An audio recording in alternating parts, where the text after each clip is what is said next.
Hello बच्चों, let's read this question. The question says how many p orbitals are involved in hybridization of solid BeCl2. solid BeCl2 की बात हो रही है, ठीक है।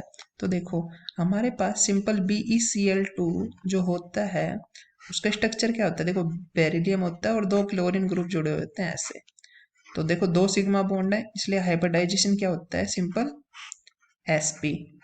तो इनिशियली में सिर्फ एक पी ऑर्बिटल इन्वॉल्व हो रहा है, बट इन सॉलिड फेज में क्या होता है, अगर हम सॉलिड BeCl2 की बात करते हैं तो ये क्या करता है, सॉलिड फेज में डाइमर ट्राइमर टेट्रामर ऐसे मतलब बहुत सारे जुड़ जाते हैं तो पॉलीमर की फॉर्म में एग्जिस्ट करने लग जाता है, ठीक है।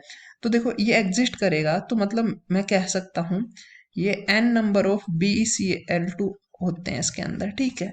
मान लेते हैं अपन एक बारी को, ठीक है।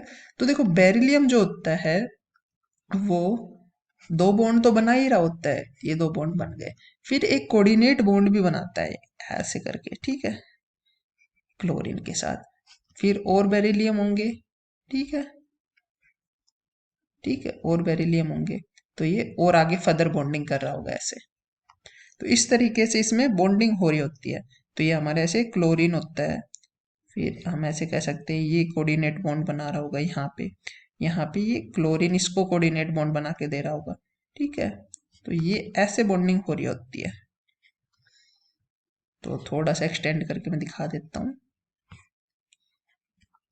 ये क्लोरीन है यहाँ पे, ठीक है, ये बेरिलियम हो गया, ये फर्दर ऐसे रहती है तो मैं फर्दर ऐसे कर देता हूँ, ठीक है।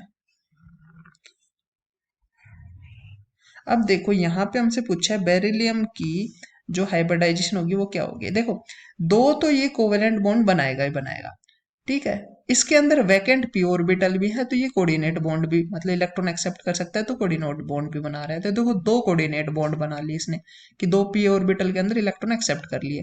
तो देखो एक सिग्मा बॉन्ड, दो सिग्मा बॉन्ड, तीन सिग्मा बॉन्ड, चार सिग्मा बॉन्ड हो गए अब इसके पास। तो अगर चार सिग्मा बॉन्ड होते हैं तो हमारी हाइब्रिडाइजेशन होती है sp3। और हम देखो इसमें हमसे पूछा है पी ऑर्बिटल कितने इन्वॉल्व होते हैं। तो पी ऑर्बिटल कितने हो गए हमारे पास, अब तीन पी ऑर्बिटल इन्वॉल्व हो रहे हैं, ठीक है। Three P orbitals are involve, orbitals involve हो रहे हैं। तो हमसे यही पूछा था कितने पी ऑर्बिटल इन्वॉल्व होंगे। तो ये देखो तीन पी ऑर्बिटल इन्वॉल्व हो रहे हैं तो इसका तीन हो जाएगा correct answer. So 3 is the correct answer. So this is how you have to approach this question. I hope you understood it well. Best of luck.